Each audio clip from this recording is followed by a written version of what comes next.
तो ये हम लोग बायोसेवर्ट नियम का एप्लीकेशन पढ़ रहे हैं, है ना, अनुप्रयोग पढ़ रहे हैं। अनुप्रयोग में ये दूसरा अनुप्रयोग है हमारा। दूसरे अनुप्रयोग में हम लोग पार्ट सेकंड देख रहे थे। सेकंड में हम लोग थर्ड देखेंगे। क्या देखेंगे कि तार के अंदर चुंबकीय क्षेत्र क्या होगा। आइए समझते हैं चुंबकीय क्षेत्र क्या होगा, कैसे फाइंड करेंगे। ये मान लीजिए कि हमारे पास एक कोई मोटा तार है, तो ध्यान से देखिएगा, इसको थोड़ा सा इसका पैटर्न अलग है। ये हमारे पास एक चालक तार है मोटा, ठीक है।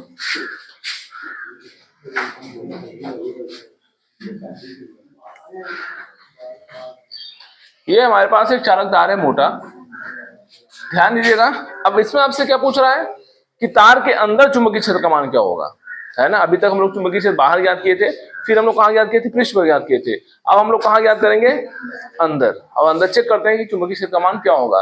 बाहर के चुंबकीय क्षेत्र का मान कितना आया था भाई, बाहर के चुंबकीय क्षेत्र कितना आया था, म्यू नॉट, हाँ म्यू नॉट आई अपन क्या 2 पाई स्मॉल आर की कैपिटल आर।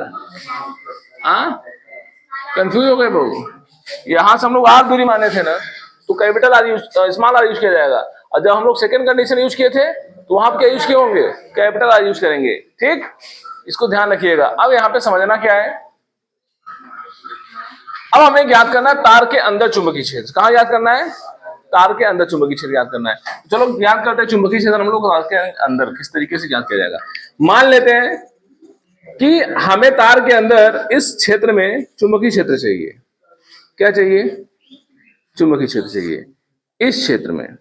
ध्यान समझिएगा थोड़ा सा, ये टॉपिक थोड़ा सा समझने के लिए, ठीक है।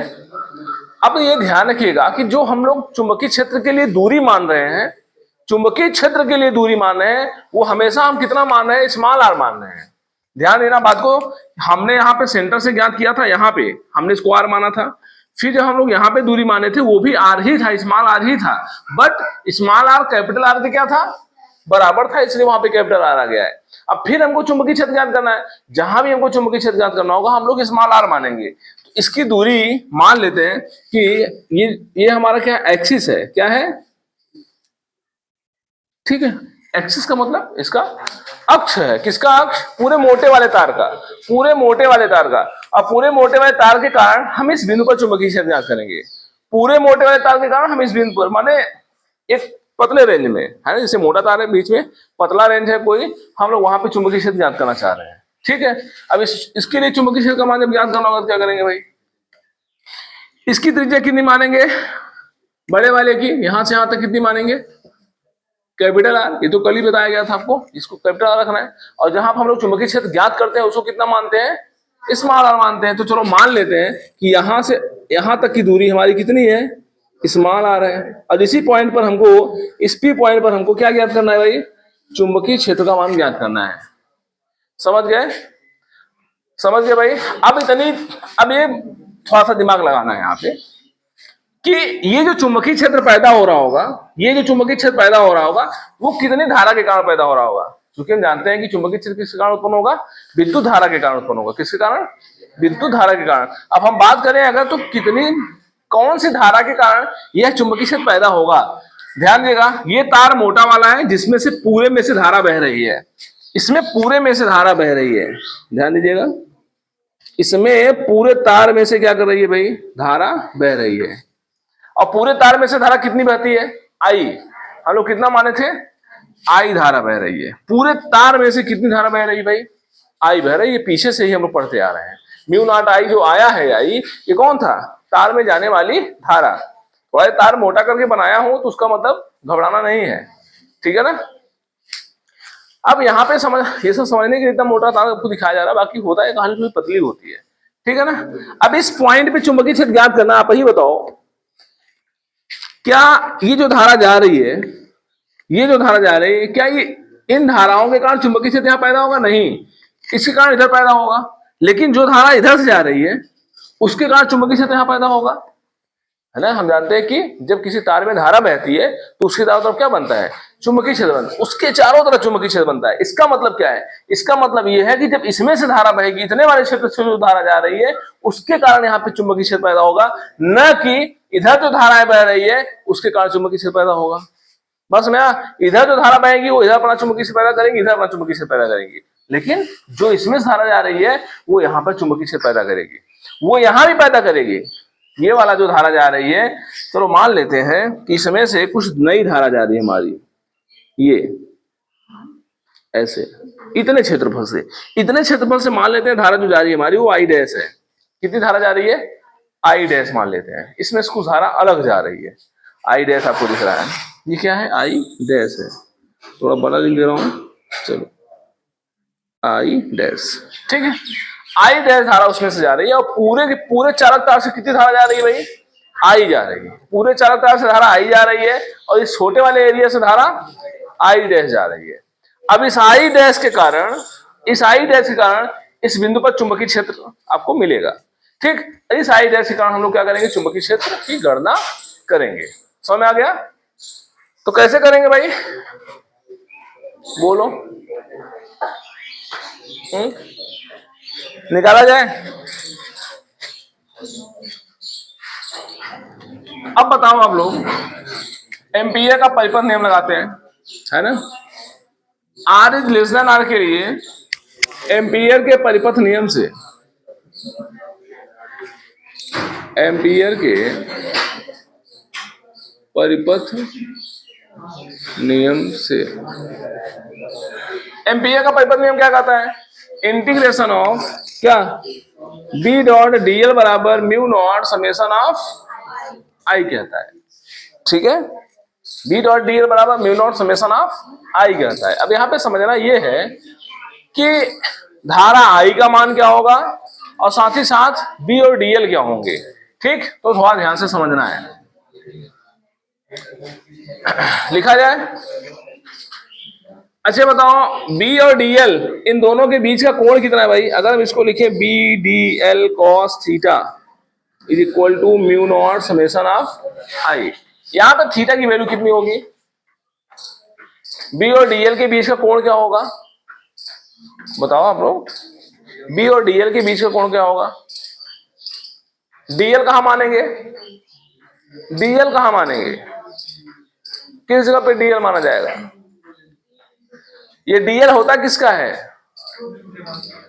किसका डीएल होता है, हाथ किसका छोटा भाग होता है, जहां पर हमें चुंबकीय क्षेत्र ज्ञात करना होता है। तो चलो मान लेते हैं कि यहाँ पर एक वृत्ताकार इस तरीके से चुंबकीय क्षेत्र बन रहा है, ठीक है, और हम इसका एक क्या मान लेते हैं, डीएल भाग मान लेते हैं। अब आप बताओ, मैंने समझाया था आप लोगों को कि जो डीएल भाग होता है उसी दिशा में कौन होता है, चुंबकीय क्षेत्र भी होता है, समझा था नहीं समझा था, जिस दिशा में चुंबकीय क्षेत्र होता है उसी में क्या होता है, डीएल भी होता है। तो डीएल का थीटा का मान क्या होगा, 0, क्योंकि दिशाएं दोनों की क्या होंगी, सेम होंगी। तो थीटा इज इक्वल टू क्या रखोगे भाई, 0 डी रखोगे, और जब थीटा 0 रखोगे तो 0 का मान 1 होगा, बचेगा क्या, बी डीएल, क्या बचेगा। अब बी डीएल में बी इसका तो समाकलन होगा नहीं, तो इसको जो का त्यों बाहर लिख लो, और डीएल का समाकलन ऐसे लिखोगे, और mu naught summation of I, DL का समाकलन बहुत अच्छा 2 पाई आर, ये वाली त्रिज्या होगी आर, ये वाली त्रिज्या होगी आर, क्योंकि हमें आर दूरी विज्ञान करना है, त्रिज्या कितनी छोटी वाली आर है, छोटा यार, ठीक। तो डीएल का समाकलन करोगे तो 2 पाई आर मिलेगा हमारा, तो b इंटू 2 पाई आर बराबर म्यू नॉट समेशन ऑफ। अभी यहाँ पे आई डैश हम नहीं निकाले, पहले देखिएगा, ये समीकरण नंबर 1 मान लेते हैं इसको, थोड़ा देखिएगा यहाँ पे। पता है हम लोग जो चुंबकीय क्षेत्र प्राप्त किए हैं वो आई डैश के कारण प्राप्त किए हैं, किसके कारण, तो अगर हम लोग यहाँ पे आई डैश का यूज कर दें, ध्यान दीजिएगा, हम लोग जो चुंबकीय क्षेत्र प्राप्त कर रहे हो किसके कारण प्राप्त कर रहे हैं, अब ये आई डैश का मान हमको पता नहीं है, तो चलो आई डैश का मान निकाल लेते हैं, आई डैश का मान कितना होगा, ठीक है। आई डैश इतना करने में कोई दिक्कत है क्या यार, कुछ नहीं है, समस्या केवल इतनी है कि हम लोग जानते हैं कि एम्पीयर का परिपथ नियम क्या होता है, B dot D nought summation of I, I जगह आई डैश रखना है, बाकी सारी कहानी पुरानी वाली है। जैसे हम लोग निकाले हैं, इस पॉइंट पर चुंबकीय क्षेत्र चाहिए था, ये दूरी चाहिए हमको, और हम जानते हैं कि जो डीएल जिधर होता है उधर ही हमारा कौन होता है, चुंबकीय क्षेत्र भी होता है। दोनों की दिशाएं सेम होती है, दिशा सेम होने का एंगल क्या होगा, 0 डिग्री होगा। तो 0 डिग्री हो गया। समझ में आ गया? कब हो तो आज चालू हुई कार्यक्रम, छुआ तो होगा, अब वहीं बैठा होगा आगे। अब क्या होगा, अब क्या होगा, b इंटू 2 पाई r बराबर म्यू नॉट समेशन ऑफ आई। हमको यहाँ पे समेशन ऑफ आई यानी आई डैश का मान हमको पता नहीं है, तो चलो आई डैश का मान निकालते हैं, पहले निकाला जाए। अब आप बताओ इस पूरे में कितनी धारा जा रही है, इस पूरे में कितनी धारा जा रही है, आई जा रही है। इस पूरे में धारा का मान आई है ना। इसका मतलब है पाई आर स्क्वायर में जाने वाली धारा का मान कितना है, ऐसे देखो, पाई आर स्क्वायर में जाने वाली धारा कितनी है भाई, आई है। ठीक है, ये बात हम लोग देख रहे हैं, साफ साफ दिख रहा है कि पूरे में से होकर जो धारा जाने वाली है वो हमारी आई है। ठीक, अब हम लोग निकालते हैं एकांक क्षेत्रफल से होकर जाने वाली धारा। कहां से, एकांक, एकांक क्षेत्रफल समझते हो, एकांक क्षेत्रफल समझते हो, एक क्षेत्रफल, एक क्षेत्रफल माने, एक क्षेत्रफल माने, एकांक का मतलब होता है क्या, एक, एकांक माने जैसे हम लोग जब कोई चीज, जैसे मान लीजिए कहीं पे लिखा रहता है कि 10 रुपए में 5 आम, तो एक आम का दाम बताओ, है ना। तो पहले हम लोग, मान लीजिए कोई कहा कि 10 रुपए में 5 आम मिलते हैं, तो 40 आम का दाम बताओ, बोलो 10 रुपए में 5 आम तो 40 आम का दाम बताओ। हम लोग पहले क्या करते हैं, एक आम का दाम निकालते हैं, क्या करते हैं, एक आम का दाम निकालते हैं, और फिर क्या करते हैं, 40 का गुणा कर देते हैं। वही काम यहां करने जा रहे हैं, सेम टू सेम। देखो ध्यान से, ध्यान से देखो, इतने क्षेत्रफल में इतनी धारा जा रही है, तो इतने क्षेत्रफल में कितनी धारा जाएगी, फिर से सुनो भाई सब लोग, इतने क्षेत्रफल में आई धारा जा रही है, इतने क्षेत्रफल में आई धारा जा रही है, तो इतने क्षेत्रफल में कितनी धारा जाएगी, तो उतना क्षेत्रफल कौन है, पाई आर स्क्वायर में जाने वाली धारा कितनी है, आई है। तो एकांक क्षेत्रफल में प्रवाहित धारा, एकांक क्षेत्रफल में प्रवाहित धारा का मान कितना होगा, कितना होगा, आई डैश होगा। एकांक माने एक क्षेत्रफल में कितनी धारा बहेगी, फिर वही बात, 5 रुपए 10 आम, 5 रुपए का एक आम कितने का मिलेगा, 5 रुपए 10 आम, एक आम कितने का मिलेगा। सोचो, जवाब नहीं दे रहा, बताओ यार तुम लोग, 5 रुपए का 10 आम, एक आम कितने का मिलेगा,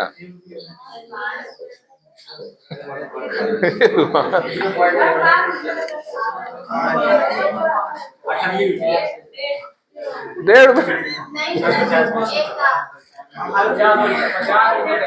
50,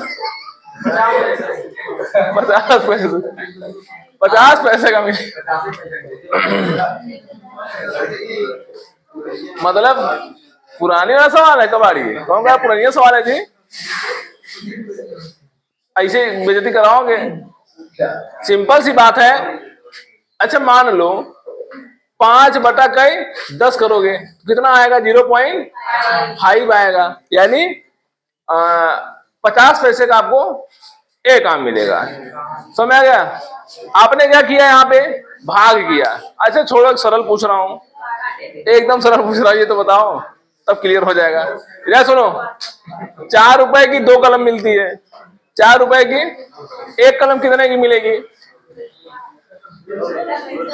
2 रुपए की मिलेगी। अब यहू नहीं बता पा रहे हो क्या, हाँ तू कहाँ सुन रहे, अब आई कोनो डायलॉग मार लगी, कोनो गाना गा, कोनो बजाओ जो बजाओ लगे, भाई देखा कितना बढ़िया तो लगे। हाँ चला घर छुट्टी है, कहाँ कहाँ पढ़ाई हुआ, छुट्टी कालो रहा हमारा,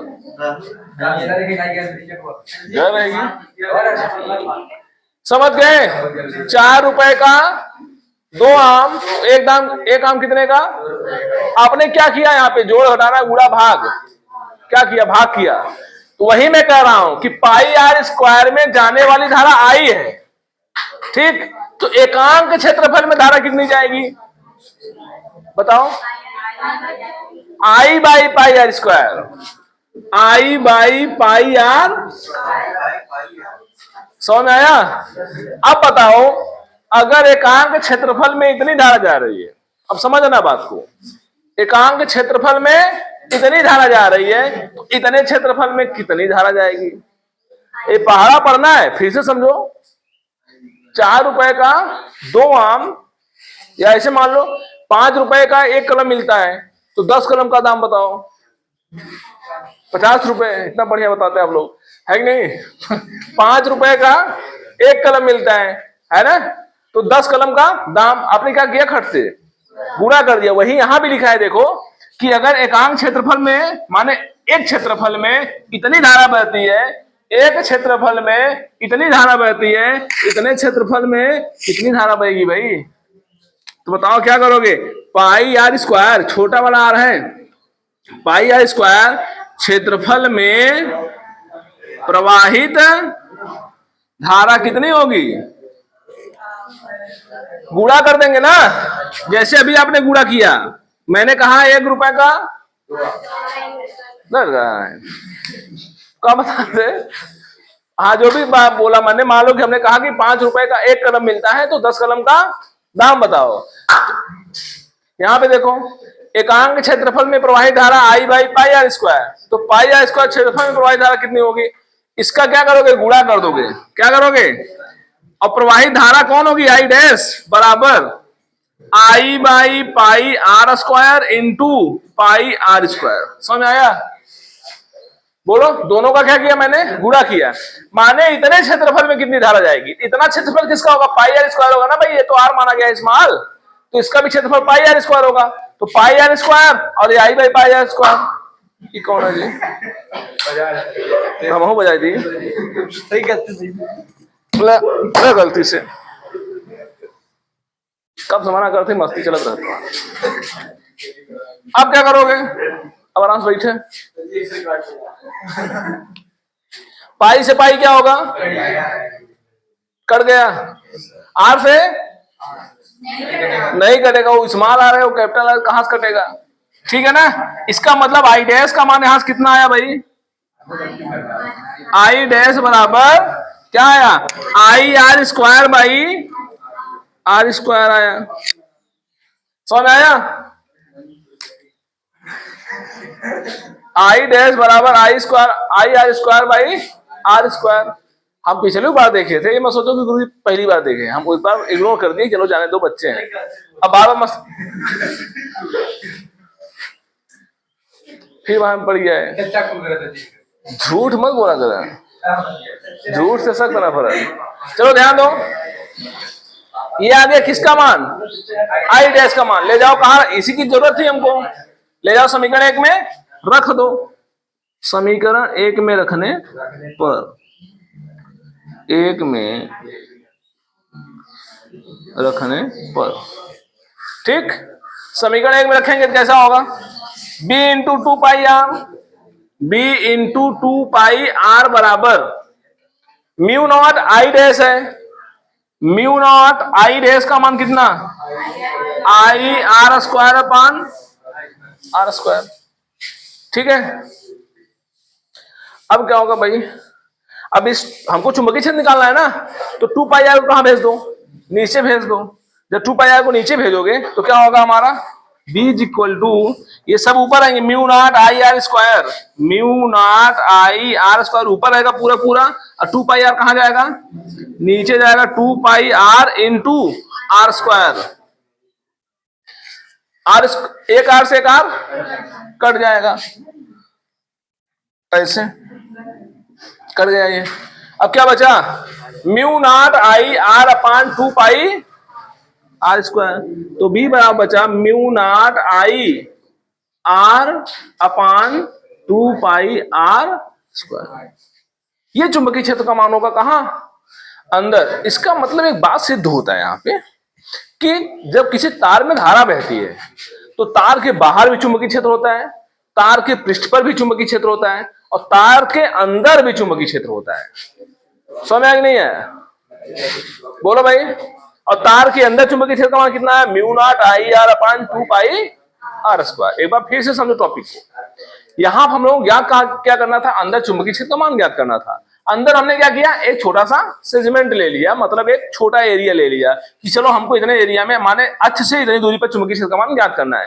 जब हमें चुंबकीय क्षेत्र यहां ज्ञात करना होगा तो ध्यान देना है कि धारा पूरे के कारण नहीं निकालना, क्योंकि पूरे के कारण धारा जो बन रही चुंबकीय क्षेत्र बनना होगा वो बाहर बन रहा होगा, यानी जो यहां पे चुंबकीय क्षेत्र बनना होगा वो इतने केवल पृष्ठ के कारण बन रहा होगा।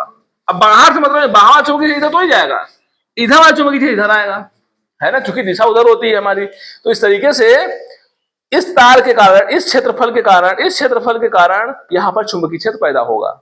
समझ में आ गया?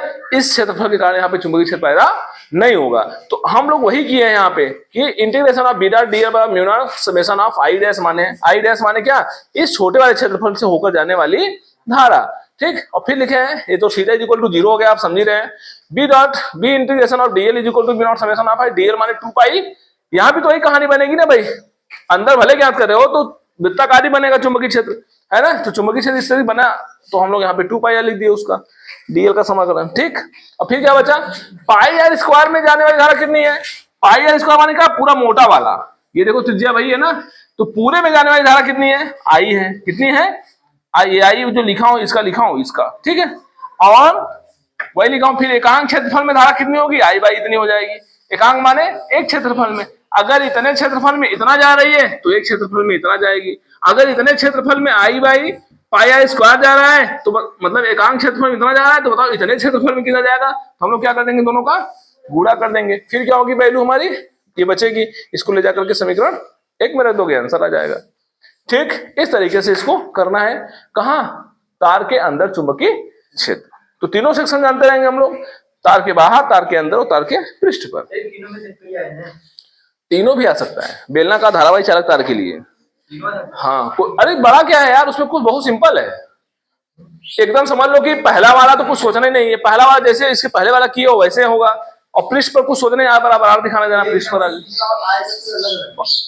कैसे नहीं नंबर का नहीं एक बहुत तेज मार। चलो ध्यान दो भाई, परिनालिका क्या होती है? हम लोग अब अगला एप्लीकेशन पढ़ने जा रहे हैं। तीसरा अनुप्रयोग है, किसका अनुप्रयोग? एम्पियर के परिपथ नियम का तीसरा अनुप्रयोग है। तीसरे अनुप्रयोग में हम लोग क्या सीखेंगे? धारावाही परिनालिका। ठीक, परिनालिका क्या होती है थोड़ा समझते हैं। ठीक, इसमें क्या होता है? एक धारावाही कुंडली होती है। कुंडली कैसी बनी होती है? इस तरीके से थोड़ा ध्यान दो। कुंडली कैसी होती है? इस तरीके से।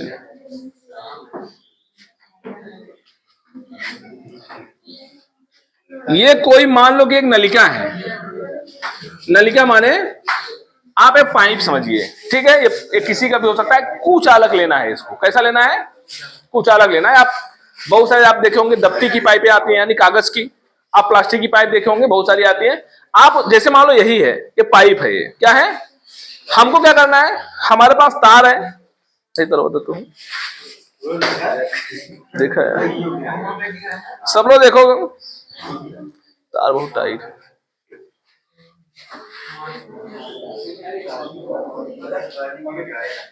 देखो, परिनालिका बनाना है ना, एकदम सिंपल है परिनालिका बनाना। ऐसे पकड़ो, ये है हमारा क्या? नलिका। क्या है? ये नलिका किसकी होगी? प्लास्टिक हो सकती है, कागज की हो सकती है, या कोई इंसुलेटर हो सकता है, कोई भी कुचालक हो सकता है। ये तार है हमारे पास। इस तार को क्या करना है? इस नलिका के ऊपर ऐसे सटा सटा कर लपेटते जाओ। समझ में आ रहा है? सटा सटा क्या करोगे? लपेटते जाओ इस तरीके से। दिख रहा है? थोड़ा सा टाइट तार है, इसमें हल्का तार चाहिए। ये देखो, तार लपेट दिया मैंने। इसको पास पास रखना है, पूरा एकदम से पास पास रखना है। अब इसमें बहुत सारा तार लपेटने की जरूरत पड़ेगी, ठीक है ना। जब आप तार लपेट करके पूरा तैयार कर दोगे, अब जब इसमें आप धारा बहाओगे, दोनों तार, दो तार निकले होंगे, एक तरफ इधर होगा, एक तरफ इधर होगा। एक प्लस एक माइनस में ले जाकर क्या करो? जोड़ दो। इसमें धारा बहेगी। जब इसमें धारा बहती है, ये समझो ऐसे, ये दिख रहा है ना आप लोगों को? ये क्या है? धारावाही परिनालिका है। अब अगर हम इसमें और इसमें धारा प्रवाहित करें तो क्या होगा, यही चीज समझना है। देखो ध्यान से, जब हम लोग क्या करते हैं, इसमें धारा प्रवाहित करते हैं, ये तार मैं लपेट रहा हूं इस तरीके से,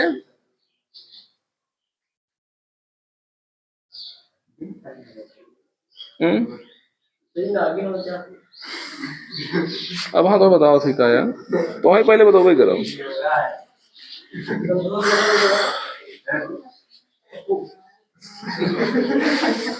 ठीक है, अब आप बताओ यहां पे, मैं इसको देखो, मैं इसको इधर क्यों बनाया हूं, इसमें क्यों नहीं जोड़ा हूं, जबकि इसको इसमें जोड़ा हूं, कौन बताएगा ऐसा क्यों बनाया हूं। मैं ये तार जो दिख रहा है आपको, ये तार है, इसमें धारा जा रही है, जो मैंने दिखाया आपको, ये तार मैं यहां ना बना करके थोड़ा बगल बनाया हूं, और जबकि इसको इसमें से मिलाया हूं, ऐसा क्यों बताओ, क्या हो गया। पता है यहां से तार अंदर गया होगा, यहां से तार कहां गया है, ये देखो यहां से तार अंदर गया है और फिर बाहर आया है। जब ये अंदर गया होगा तो एक चक्कर मारेगा और फिर ये बाहर वाला भाग है, बाहर आया होगा। सुना, धारा ऐसे गई, धारा ऐसे गई और घूम करके ऐसे आ रही है, तो ये सामने वाला भाग आपको दिखेगा, पीछे वाला भाग आपको दिखाई नहीं देगा। तो ध्यान दीजिएगा, ये सामने वाले भाग है, और सामने वाले भाग में धारा कैसे बह रही है भाई, ऐसे बह रही है। ये देखो दिखा क्या होता है, धारा ऐसे गई और घूम करके ऐसे आई, और फिर ये घूम करके ये लगातार इस तरीके से चलती रही, और लास्ट में देखो आप इस तरीके से धारा निकल गई बाहर। ठीक, अब जब धारा बहती है तो क्या होता है, इस दौरान ये जो सोलिनॉइड है हमारा, ये जो परिनलिका है हमारी, वह एक पता है दंड चुंबक की तरह काम करता है। किसकी तरह काम करता है भाई, ध्यान समझना। जैसे ही हम लोगों ने क्या किया, हम जानते हैं कि जब किसी भी तार में धारा प्रवाहित करते हैं, जब किसी तार में धारा प्रवाहित करते हैं तो उसके चारों तरफ क्या पैदा होता है, चुंबकीय क्षेत्र पैदा होता है। तो पता है जब हम लोग इस तार में धारा बहाएंगे ना, जब इस तार में हम लोग धारा बहाएंगे तो इसका चुंबकीय क्षेत्र कहां पैदा होगा, इस कुंडली के अंदर, इस कुंडली के अंदर। समझ आ गया, धारा कहां, चुंबकीय क्षेत्र कहां पैदा होगा, कुंडली के अंदर, और कुंडली के बाहर कोई चुंबकीय क्षेत्र देखने को नहीं मिलता। रीजन क्या है, रीजन क्या है कि बाहर बाहर नहीं मिलते हैं, बाहर बाहर जो चुंबकीय क्षेत्र होते हैं वो एक दूसरे को खत्म कर देते हैं। लेकिन हम जानते हैं कि जब कोई तार होता है, अगर कोई तार है तो उसके चारों तरफ चुंबकीय क्षेत्र बनता है, माने इसके बाहर भी बना होगा अंदर ही बना होगा, लेकिन बाहर वाले क्या करते हैं, चुंबकीय क्षेत्र को आपस में खत्म कर देते हैं, जबकि अंदर वाला चुंबकीय क्षेत्र क्या होता है, सुरक्षित रहता है। इसका मतलब क्या है कि जब किसी धारावाही परिनलिका में, जब किसी धारावाही परिनलिका में धारा प्रवाहित की जाती है तो उसके अंदर क्या उत्पन्न होता है, चुंबकीय क्षेत्र। और यह चुंबकीय क्षेत्र इस तरीके का होता है कि यह एक दंड चुंबक की तरह व्यवहार करता है। दंड चुंबक, जो मैंने आपको चुंबक दिखाया था, वो कौन सा चुंबक होता है, दंड चुंबक। ऐसा ना डंडा की तरह दिख रहा था आपको, तो दंड चुंबक माने क्या, एक तरफ उत्तरी ध्रुव रहेगा और एक तरफ दक्षिणी ध्रुव रहेगा। इसमें भी एक तरफ उत्तरी बनेगा और एक तरफ दक्षिणी बनेगा। समझ में आया, तो थोड़ा एक लाइन इसमें लिखिएगा, एक लाइन में बोल रहा हूं, लिखिएगा इसमें। क्या लिखे सर, ये बोल रहा हूं लिखो, धारावाही परिनलिका में लिखो।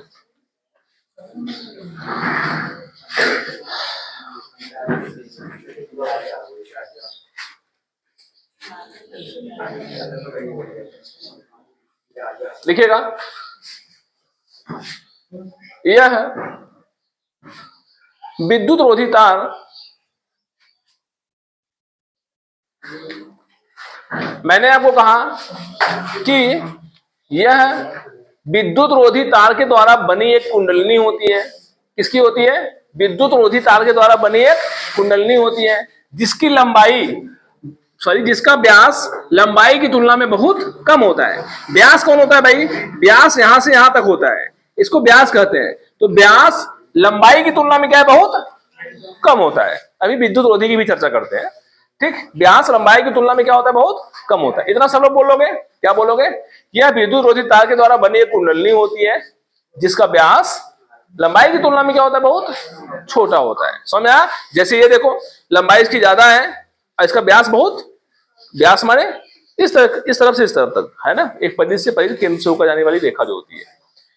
अब और आगे क्या लिखे आप लोग, जब इसमें हम लोग धारा प्रवाहित करते हैं जब इसमें हम धारा प्रवाहित करते हैं तो इसके अंदर क्या पैदा होता है, चुंबकीय क्षेत्र पैदा होता है।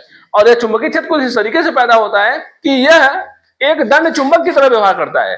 दंड चुंबक माने जो चुंबक मैंने आपको दिखाया था, ये वाला, एक नॉर्थ और एक साउथ। ये समझ लो कि जब हम धारा प्रवाहित करेंगे ये एकदम ऐसे ही व्यवहार करता है। मतलब अगर हमारे पास दो कुंडली हो, कितनी, दो पाइनालिका हो, और दो पाइनालिका को पास पास लाओ तो आकर्षण भी करेंगी और प्रतिकर्षण भी करेंगी। समझ आ रहा है? इसका मतलब है कि इसके अंदर खूब चुंबकीय क्षेत्र पैदा होता है। समझ में आ रहा है ना? मजे की बात है, मस्त एकदम टॉपिक है, इसको पढ़ो सही से, खूब परीक्षा में आया है, खूब धारा प्रणालिका। ये जान लो कि एम्पियर के जितने भी परिपथ नियम के अनुप्रयोग हैं सब इंपॉर्टेंट हैं, इसलिए बढ़िया सब लोग सीखिएगा इसको। अब आप बताओ, ये तो कंफर्मेशन हो गया। एक यहां पे शब्द आया विद्युत रोधी तार। विद्युत रोधी का मतलब क्या होता है? विद्युत रोधी तार किसे कहेंगे बताओ? विद्युत रोधी तार, इससे आप क्या समझ रहे हो? कहीं ऐसा ना उल्टा पुल्टा समझ लो आप लोग। विद्युत रोधी तार का मतलब क्या समझते हो? जो प्रवाहित धारा क्या करे, यहां विरोध करवाएंगे, धारा बहाएंगे। यहाँ धारा बहाना है ना, यहाँ विरोध कहाँ करवाना है। लेकिन वहां पे लिखवाया क्या हूं मैं, विद्युत रोधी तार होते। कहीं वही मैं सोच रहा हूँ कहीं आप लोग गलत ना समझ बैठे कि एक तरह लिखवाया गुरु जी धारा नहीं बहनी चाहिए, एक तरह लिखवाया कि धारा बह रही है। क्यों भाई? विद्युत रोधी तार किसे कहते हैं? ध्यान दो, वे तार जो ऊपर से कोटेड किए गए होते हैं। कोटेड माने पेंट किए गए होते हैं। जैसे ये तार देख रहे हो ना, इसको आप पकड़ोगे करंट नहीं मार रहा है, लेकिन ये तार नहीं यूज करना है। आप लोग जो मोटर में बाइंडिंग किया था तार देखे हो? अरे यही तरह जो भी लिया हूं मैं, कहा गया? मड़ई वाला नहीं, मड़ई वाला थोड़ा दूसरा होता है, ये खरी वाला मड़ई वाला है। लेकिन ये तार जो आता है मोटर में, आप देखोगे बाइंडिंग करने के लिए आता है। ये तार, इतना मोटा तार थोड़ा सा बड़े मोटरों में यूज किया जाता है, समरसेबल वगैरह है उसमें यूज किया जाता है। और मोटे तार और बड़े मोटरों में यूज किया जाता है। जैसे जैसे मोटर की साइज बढ़ेगी वैसे वैसे तार भी, आप छोटे वाले मोटर खोले होगे कभी तो उसमें देखो पतले पतले तार लपेटे गए होते एकदम से, ऐसे खींच तो टूट जाएंगे, बहुत पतले तार होते हैं। और जैसे जैसे मोटर बड़ा होता जाएगा वैसे वैसे तार भी क्या होता जाएगा, क्योंकि धारा मजबूत धारा चाहिए, उसको मजबूत धारा चलने के लिए मजबूत तार भी चाहिए। तो थोड़ा समझना बात को। पता है ये तार की क्या खासियत होती है? ये तार ऊपर से पेंट किया गया होता है। क्या किया गया होता है? जब मैं एक दिन तार लाया था वो दिखाने के लिए आप लोग प्रैक्टिकल, तो बीच में तार देखो टूट गया था एक बार, मैंने उसको थोड़ा घिसा था ना, याद है? मैं उस डायरेक्टली जोड़ा होता ना पता था करंट। क्यों नहीं पता था? क्योंकि ऊपर से वो पेंट किया गया होता है, वो कोटेड किया गया होता है। अब कोटेड किया गया रहेगा, अगर वो एक दूसरे के टच में आएगा, ऐसे टच किया रहेगा तो टच करने से कोई फर्क। आप लोगों का मोटर क्यों जल जाता है? मोटर जलने का मतलब क्या समझते हैं आप? मोटर जलने का यही मतलब होता है कि जब आपका एक तार, एक कुंडली दूसरे वाली कुंडली से क्या होती है, टच हो जाती है। टच होने का मतलब क्या? उसका पेंट वगैरह जो अंदर होता है, जो कोटेड किया गया होता है, वो क्या होता है? जैसे आप गलती से मान लीजिए मोटर खुलवाए, कोई मिस्त्री क्या कर रहा है, रिंच लगाते समय धक्का लग गया, रगड़ उगड़ गया, कहीं से गड़बड़ी हो गई, इसीलिए मोटर को खोलते समय बड़ी सावधानी रखी जाती है। पता चला जैसे मन करा वैसे पकड़ रखोगे तो क्या होगा, मोटर घिस जाएगा, आपका तार घिस जाएगा और मोटर जलने के चांसेस बढ़ जाएंगे। तो मेरा मतलब समझ में आया? विद्युत रोधी तार उसको कहेंगे जो ऊपर से क्या किया गया होता है, पेंट किया। आप उसको पकड़ोगे करंट आपको नहीं मारेगा। समझ में आया? जो मोटर में तार लपेटे जाते हैं, अगर आप ऊपर से पकड़ लोगे तो आपको करंट नहीं लगेगा। समझ में आया? अंदरवा लिया हुआ तो तरवा के, अब उसको हटाओगे तो करंट मारने लगेगा। समझ में आया कि नहीं आया? विद्युत रोधी तार समझ में आया? विद्युत रोधी तार समझ गए? तो अब अगर कभी मोटा वाला तार यूज करना तो ध्यान देना, करंट बहाना होगा तो छीलना पड़ेगा उसको चाकू से। इसको यहाँ जो कोटेड किया गया, जो पेंट किया गया होता है, इसको हटाओगे तब वो तार सही काम करेगा। यहाँ पे क्या करना है, विद्युत रोधी तार लगाना है। माने ये सब एक दूसरे में सटे, लेकिन धारा एक दूसरे से सटनी नहीं चाहिए। समझ गए मेरी बात? ठीक है। अब ध्यान दो, ये धारा ऐसे बह रही है ना, क्या कर सकते तुमसे सुनना देना फिर भाई चालू हो जाए तो है बहुत दिक्कत बना बैठे में। यहाँ बैठे स्टूली में, यहाँ बैठा है नहीं ना, हम समझे क्या दिक्कत तो होता। समझ गए? बोलो भाई, धारा ऐसे जा रही है। अब कोई मुझे बताएगा कि चुंबकीय क्षेत्र जो पैदा होगा उसकी दिशा किधर होगी? देखते कौन बता लेता है। चुंबकीय क्षेत्र अंदर पैदा होगा, ये बात तो सही हो रहा है। और जो अंदर चुंबकीय क्षेत्र पैदा होगा उसकी दिशा किधर होगी, ये कौन बताएगा हमको? देखते कौन चला बता लेता है। बताओ बताओ बताओ। किधर होगी दिशा, कौन बताएगा?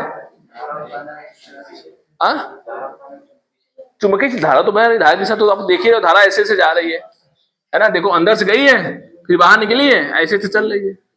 समझ में, इस तरीके से। अब इसका चुंबकीय क्षेत्र बताना है, चुंबकीय क्षेत्र की दिशा किधर होगी,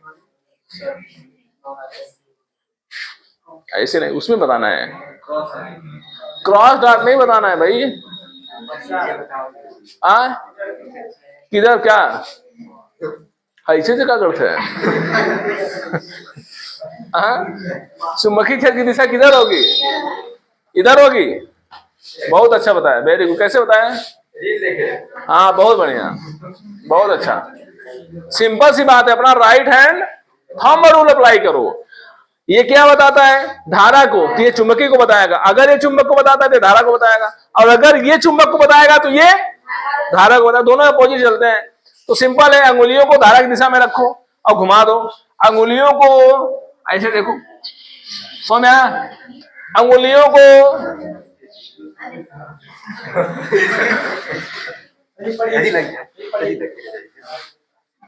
कहा था गुरु जैसे जैसे से कबाड़ी। समझ में आ रहा है? धारा इस तरीके से जा रही है और उस तरीके से बाहर आ रही है। अंगूठा किधर दिखा रहा है, इसका मतलब इसका जो चुंबकीय क्षेत्र बनेगा, थोड़ा ध्यान से समझो।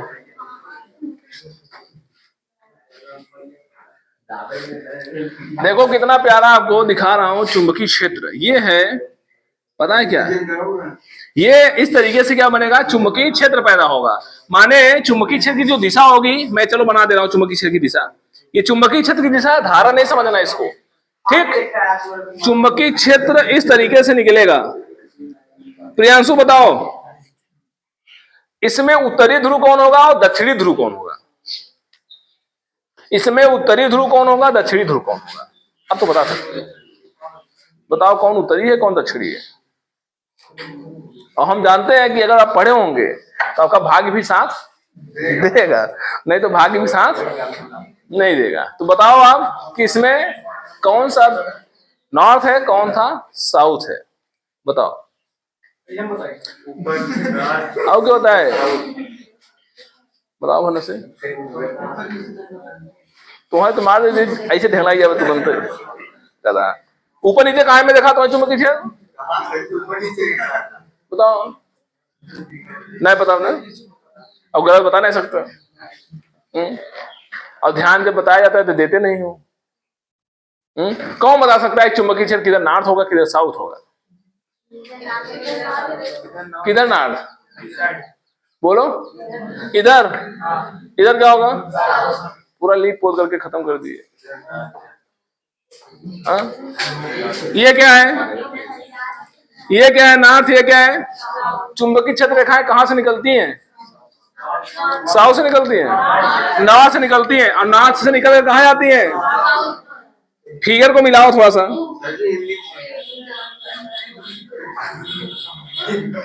उत्तर दक्षिण अंग्रेजी बता देते। समझ आया क्या होगा? नॉर्थ से निकलती हैं और साउथ की तरफ, नॉर्थ से निकलती हैं और साउथ की तरफ, ये देखो नॉर्थ से निकलेंगी और तुम्हें सुबह क्या लग रहा है कि यहां से जा रहा है, शुरू यहां से किया है, अरे नारायण शुरू यहां से हुआ है। ये मत सोचो सर्दी कलमियां यहां चलाए हैं तो यहां चला होगा। ठीक, हमेशा जो चुंबकीय क्षेत्र होता है वो कहां से निकलता है भाई? उत्तरी ध्रुव से। उत्तरी ध्रुव से निकल कहां से रहा है इसमें? यहां से निकल रहा है, यहां से निकल रहा है। तो इसका मतलब यहां से निकल रहा होगा तो इसका मतलब उत्तरी ध्रुव ये होगा और दक्षिणी ध्रुव, अब समझ आया? अब ये हो गया उत्तरी ध्रुव और दक्षिणी ध्रुव, समझ आया? अब सही बताओगे कि नहीं बताओगे? जिधर से चुंबकीय क्षेत्र निकलता हुआ दिखे वो समझ जाना। ये फिगर भूल गए क्या? ये वाला, ये जो फिगर मैंने बनवाया था, मैंने कहा था कि यहां से ढेर सारी चुंबकीय क्षेत्र रेखाएं निकल रही हैं, ऐसे बनाया था ना। तो किधर नॉर्थ बनाए थे? इसमें बताओ किधर नॉर्थ बनाए थे भाई? इसमें नॉर्थ किधर था? ऊपर वाले में था ना। तो जब ऊपर वाले में यहां था तो यहां भी तो ऐसे होगा। ठीक, भुला गए कर जब उतना रिवीजन न हुए थे। चलो इतनी बात समझ गए सब लोग। अब ज्ञात करेंगे हम लोग चुंबकीय क्षेत्र। तो सब लोग ध्यान दो, खटाखट खटाखट। मैंने क्या कहा कि जब किसी कुंडली में धारा बहती है तो उसके अंदर क्या पैदा होगा, चुंबकीय क्षेत्र। चुंबकीय क्षेत्र की दिशा कुछ इस तरीके से होगी और यह एक धन चुंबक की तरह बेटू वो मत जाओ, नहीं, धन चुंबक की तरह व्यवहार करता है, समझ आया। अब एक धन चुंबक की तरह व्यवहार करेगा तो हम चेक करना चाहते हैं कि इसके अंदर का चुंबकीय क्षेत्र का मान कितना है, ठीक है ना। तो मैं लिख रहा हूं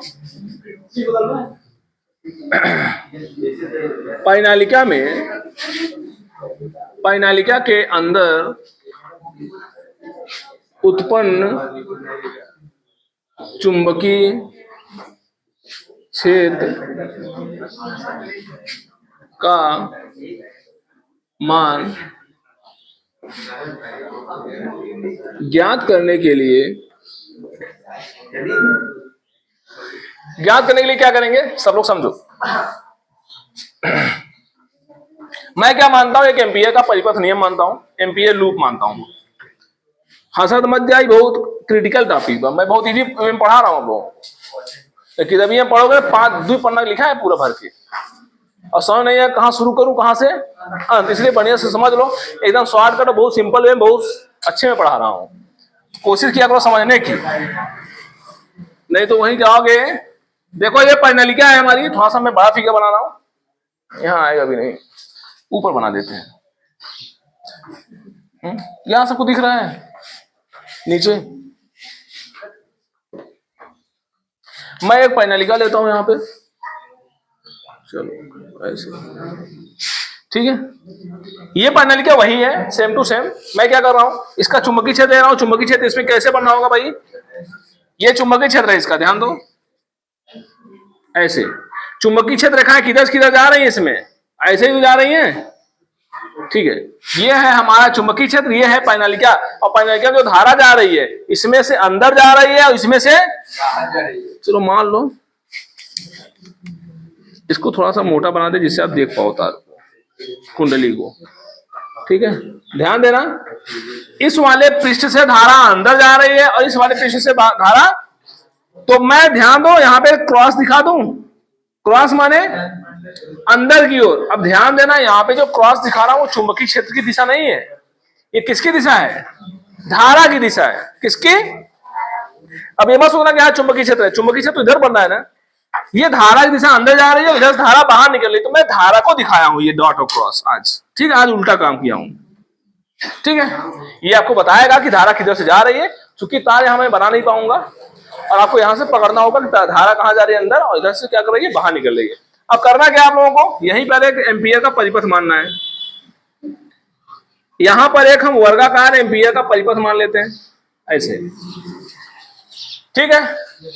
एम्पियर पर धारा का मान ज्ञात करने के लिए एक एम्पियर परिपथ की कल्पना करते हैं। धारावाही परिनालिका पर एक एम्पियर परिपथ की क्या करते हैं, कल्पना करते हैं। एम्पियर परिपथ जो है हमारा, उसको मान लेते हैं कि P है, Q है, R है और S है, ठीक। तो यहां पे लिख रहा हूं चुंबकीय क्षेत्र का मान ज्ञात करने के लिए परिनालिका पर एक एम्पियर परिपथ की PQRS की कल्पना करते हैं, ठीक। क्या करते हैं, एक PQRS की कल्पना करते हैं। चलो भाई, PQRS की कल्पना हमने कर लिया, किस तरीके से, एक वर्गाकार के फॉर्म में, ठीक है ना। परिनालिका पर एक एम्पियर परिपथ की कल्पना करते हैं, मान लेते हैं कि इसकी लंबाई कितनी है, L है। कितनी है, L है। इसकी एक भुजा मान लेते हैं कितनी लंबाई है, L है, ठीक। अगर ये L होगा तो ये भी L होगा, ये भी L होगा और ये भी L होगा, ठीक। अब कैसे कैसे ज्ञात करना है चुंबकीय क्षेत्र, इसको ध्यान देना है, एकदम सरल है, थोड़ा सा दिमाग लगाओ। और संतोष तो उठा दे वहां से, एकदम कंटिन्यू वही बैठाएंगे। अगर बात तो कम करो, थोड़ा सा समझो टॉपिक को, ठीक। इंपॉर्टेंट है, वो वेरी इंपॉर्टेंट है। एग्जाम में बहुत बार पूछने करने के लिए आया है कि चुंबकीय क्षेत्र का गणना करने के लिए आया है, तो कम से कम सीखे रहोगे, यहाँ तब समझ में आएगा। परिनलिका पर एक एम्पीयर परिपथ पीक्यू वायरस की कल्पना करते हैं। हमने क्या किया, परिनलिका पर, इसी परिनलिका पर एक पीक्यू वायरस की कल्पना कर लिया। यहाँ पे नीचे फिगर आपको दिखा दिया, क्योंकि उसमें बनाऊंगा बहुत समस्या हो जाएगी आपको। ठीक, अब मैंने क्या किया, जब कल्पना करोगे तो कैसे निकालना है चुंबकीय क्षेत्र, ध्यान देना। हम लोग जानते हैं कि integration of B dot DL क्या होता है भाई, mu not summation of I होता है हमारा। अब इसमें धारा मान लेते कितनी जा रही है, आई जा रही है। कितनी जा रही है, जितनी धारा जाएगी उतनी धारा आएगी भी, है ना। जाने वाली धारा का मान आने वाली धारा का मान बराबर होता है। ये चुंबकीय क्षेत्र हमारा है, ये कौन है, चुंबकीय क्षेत्र है। ये नॉर्थ है और ये साउथ है। एकदम सब लोग समझ लो, परिनलिका की लंबाई एल है और इसकी त्रिज्या मान लेते हैं, इसकी त्रिज्या मान लेते हैं क्या है, आर है परिनलिका की। ठीक है ना। तो चलो समझते हैं, बी डॉट डीएल बराबर म्यू नॉट समेशन ऑफ आई। अब क्या करोगे, इंटीग्रेशन ऑफ, ध्यान देना, परिनलिका पर एक एम्पीयर परिपथ पीक्यू आरएस की कल्पना करते हैं। तो जो एम्पीयर परिपथ नियम लगाएंगे वो पूरे पे लगाएंगे, पी क्यू आर एस पर लगाएंगे। तो मैं इंटीग्रेशन ऑफ यहां लिख दे रहा हूं, P Q R S B dot DL बराबर क्या, mu not summation of I. ध्यान दीजिएगा, integration of B dot DL माने इन पूरे बी डॉट डीएल का मतलब किसके कारण निकालना होगा, पी क्यू आर पूरे के कारण, पूरे के कारण हमको चुंबकीय क्षेत्र निकालना है। ठीक, तो चलो निकालते हैं वन बाई वन। कैसे लिखोगे इसको थोड़ा सिस्टमैटिक समझो। पहले लिखोगे integration of P to Q, पहले पी से क्यू चलो, क्यू से आर चलो, फिर आर से यस चलोगे, और फिर यस से, यहां देखो फिगर में, पी से क्यू, क्यू से आर से यस, यस से पी, सब के कारण अलग अलग चुंबकीय क्षेत्र का मान ज्ञात करोगे। तो ध्यान से समझो, पी से क्यू समझे रहोगे, बहुत सरल है। और फिर क्या लिखोगे, बी डॉट डीएल प्लस इसके कारण चुंबकीय क्षेत्र हो गया, प्लस इसके कारण चुंबकीय क्षेत्र निकालते हैं। तो क्या लिखोगे, पूरा पीक्यू वायरस के कारण निकालना है, तो इतना प्लस फिर लिखोगे, फिर क्या, क्यू टू आर, फिर क्या लिखोगे, बी डॉट डीएल प्लस लगाओ, आर टू एस, क्या, बी डॉट डीएल प्लस, बोलते जाओ, इंटीग्रेशन ऑफ क्या होगा, H to P, H to P B dot DL is equal to mu not summation of I. Summation of I पूरा कितना है भाई, आई है हमारा। पूरी धारा इसमें कितनी बह रही है, आई बह रही है, तो आई रख देते हैं, समेशन ऑफ आई हो जाएगा हमारा। अब क्या करोगे, इसको थोड़ा ब्रैकेट को ओपन, ये B dot DL, B DL cos theta होता है, बी डॉट डीएल क्या होता है, तो integration of P to Q लिख सकता हूं ना, बी डीएल कॉस थीटा, फिर plus integration of Q to, कुछ कर नहीं रहा हूं, बस केवल कॉस थीटा लिख रहा हूं सब में, B DL cos theta plus, रुक जाओ, इंटीग्रेशन ऑफ क्या, R to S B DL cos theta, फिर क्या लिखोगे, प्लस इंटीग्रेशन ऑफ क्या, H to P B D L cos theta is equal to क्या आया, म्यू नॉट आई। इतना चमक रहा है, मतलब दिख रहा है ना। अब क्या करोगे, अब थोड़ा सा थीटा के बारे में चर्चा करते हैं। थीटा, ठीक है, पता है जो डीएल भाग है ना, डीएल किसका किसका भाग है, ये पूरी लंबाई एल है ना, इसका छोटा भाग क्या होगा, इसका छोटा भाग क्या होगा, ऐसे सब में डीएल डीएल मान लेना है, ठीक है ना, वो डीएल हो गया हमारा। अब आप बताओ, पहले वाले में आते हैं, पहले वाले में पी से क्यू, समझ जा, पी से क्यू, पी से क्यू चुंबकीय क्षेत्र तो बी है, लेकिन डीएल की जो दिशा है वो चुंबकीय क्षेत्र की दिशा के सामने है भाई। ऐसे डीएल भी है और ऐसे ही हमारा चुंबकीय क्षेत्र, यानी चुंबकीय क्षेत्र और डीएल के बीच का कोण कितना है, 0 है। फिर से समझो क्या बोला, ये डीएल है, डीएल ये हो गया और चुंबकीय क्षेत्र भी यही हो गया, दोनों की दिशाएं क्या है, समान है, और दोनों दिशा सेम होने का यहाँ पे थीटा का मान कितना रखोगे, 0 रखोगे। यहां करके दिखाते हैं, ध्यान से समझते चलो तब समझ में आएगा। P to Q B DL cos theta 0, B DL cos कई डिग्री, ठीक, और प्लस लिखो, आर क्यू से आर देखो, क्यू से आर, क्यू से आर डीएल ऐसे ऐसे है और चुंबकीय क्षेत्र ऐसे है, दोनों के बीच का कोण कितना है भाई, चुंबकीय क्षेत्र यही है ना, तो चुंबकीय क्षेत्र हो गया, डीएल ये हो गया, ये देखो डीएल भाग है ऐसे, ठीक। तो ये लंबवत है और लंबवत होने का थीटा का मान कितना होगा, थीटा मान कितना होगा? 90 डिग्री होगा। और cos 90 का मान 1 होता है। cos 90 का मान 0 होता है। अगर cos 90 मान 0 होगा तो ध्यान देना, ये 90 डिग्री बन रहा है, इसका मान 0, तो ये पूरा मान क्या हो जाएगा? तो यहां मैं 0 लिख दूं। ठीक है, अगले वाले में आते हैं। R2S। एक बात बताओ, ये जो RS लिया हूं वो मैं परिनलिका के बाहर लिया हूं, और हमको पता है कि परिनलिका के बाहर चुंबकीय क्षेत्र का मान क्या है? 0 है। और अगर परिनलिका के बाहर चुंबकीय क्षेत्र का मान 0 है तो 0 को यहां रखोगे, पूरा मान क्या हो जाएगा? 0 हो जाएगा। फिर जो वैल्यू आएगी हमारी कितनी आएगी? 0 आएगी। अगले वाले में आते हैं, H2P। अब आप लोग बताओ थीटा कितना होगा? थीटा कितना होगा? 0 होगा। थीटा कितना होगा? 90 डिग्री होगा। अरे भाई चुंबकीय क्षेत्र ऐसे है, डीएल ऐसे है, कितना डिग्री बनेगा? 90 नहीं बन रहा है।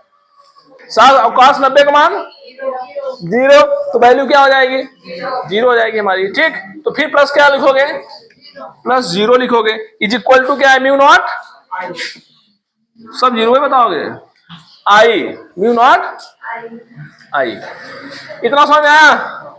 अब बताओ, P2Q BDL cos 0, BDL cos 0 क्या बचेगा? BDL बचेगा is equal to mu not I बचेगा। ठीक है ना? इसको भी समेशन ऑफ आई ही रखो, अभी इसको समेशन ऑफ आई ही रखो। ठीक है, अब थोड़ा ध्यान दो, कहानी यहीं से अलग होगी। ये इधर वाली कहानी हो गई, अब आगे चल रहा है। अब आप बताओ, थोड़ा क्लास 8 बजे तक चलाएंगे आप लोग केमिस्ट्री, ठीक है ना? हाँ, छुट्टी, सबकी छुट्टी है ना, थोड़ा सा क्लास आज स्पेंड कर देंगे आधे घंटे और आगे, ठीक है ना? हाँ, आधे घंटे एक्स्ट्रा क्लास चलेगा। आप लोग 8:30 मतलब 8 बजे तक चलाएंगे, 8-10 तक छोड़ेंगे, ठीक है? हाँ, 8 बजे, चलो 8 बजे छोड़ देंगे। तो इसको देखो जल्दी खत्म कर देते हैं। अरे सुना यार, अब क्या करोगे? बी डॉट डीएल है ना, बताओ डीएल का समाकलन करूंगा क्या मिलेगा? डीएल का समाकलन करो, बोलो। डीएल का समाकलन कितना होगा? डीएल समाकलन, डीएल किसका भाग लिया हूं? एल का भाग लिया हूं ना, तो डीएल का समाकलन हमेशा 2 पाई आर ही होगा। 2 पाई आर कब होगा? जब वृत्ताकार बनेगा। यहाँ कोई वृत्ताकार बनना है क्या? ये तो लंबाई एल है ना, एल का छोटा भाग डीएल है, तो डीएल का समाकलन केवल एल होगा। डीएल किसका भाग है भाई? छोटे एल का भाग है ना, किसका भाग है? जब एल का भाग होगा तो एल मिलेगा ना हमको, तो क्या लिखोगे? यहां समझना भाई, ये ना समझ में आया कि लिखी कहां से, शुरू कहां से करी, अंत कहां से करी। देखो ध्यान से, B इंटू क्या हो जाएगा? डीएल माने एल, और बराबर क्या? म्यू नॉट समेशन ऑफ आई, समीकरण नंबर 1 मान लो। बहुत जल्दी खत्म होने में घबराओ नहीं। अब ध्यान दो थोड़ा सा यहां पे,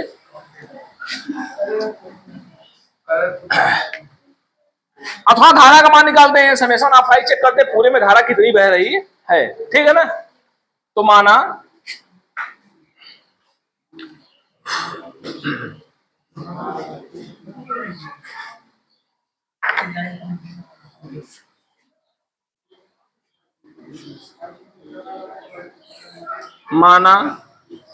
एकांक लंबाई में, थोड़ा छोटा लिख रहा हूं, आप लोग पढ़ लीजिएगा। एकांक लंबाई में फेरों की संख्या बराबर n। क्या लिखा हूं? फिर वही चीज देखो, एकांक लंबाई में फेरों की संख्या, इस पूरे लंबाई में कितने फेर हैं हमको नहीं पता है, लेकिन हम मान लेते हैं कि एकांक लंबाई में फेरों की संख्या कितनी है। एकांक लंबाई माने क्या? 1 मीटर की दूरी पर अगर हम लोग देखें तो कितना है, हम लोग मान लेते हैं कितना है? n है। पहले इधर देखो सब लोग, तब लिखो, मेन पॉइंट यही समझना है। छापो बाद में, नहीं छापोगे तो कोई दिक्कत नहीं, वीडियो में भी देख सकते हो। माना एकांक लंबाई में फेरों की संख्या कितनी है? n है। तो बताओ n लंबाई में फेरों की संख्या कितनी होगी? कौन बताएगा? एकांक लंबाई में फेरों की संख्या n है, तो n लंबाई में फेरों की संख्या, बोलो बोलो, n गुणते यल। बहुत अच्छा, लोग समझ गए हो।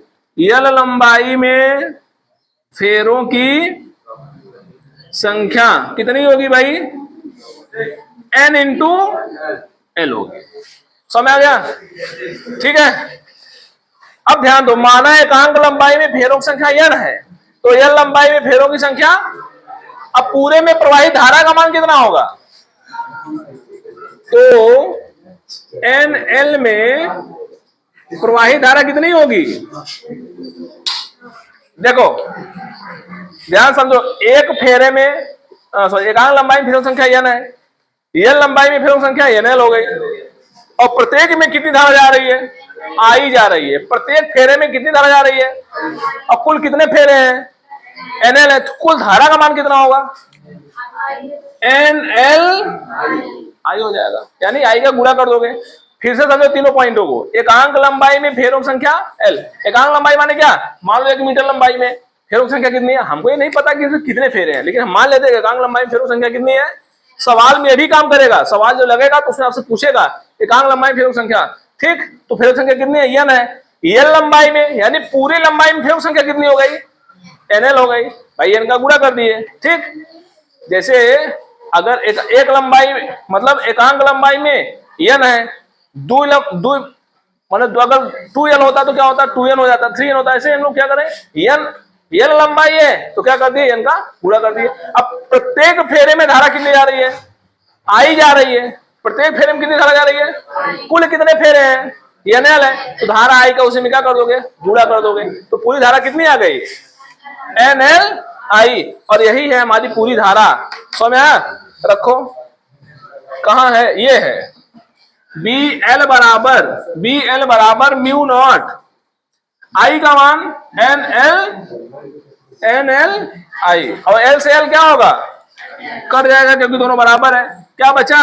B बराबर म्यू नॉट n आई, जहां पे n क्या है?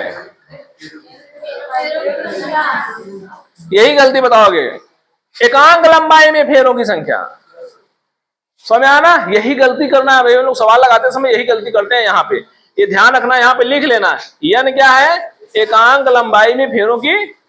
अभी समझाऊंगा इसको सवाल लगाते समय एकांक लंबाई में फेरों की संख्या क्या होती है। पता है वहां पे दिया रहेगा कि पूरे में फेरों की संख्या 500 है, तो एकांक लंबाई में फेरों की संख्या दिया रहेगा। जैसे मान लो कि हमारे पास परिनलिका है कोई 2 मीटर लंबी है। कितनी मीटर लंबी है?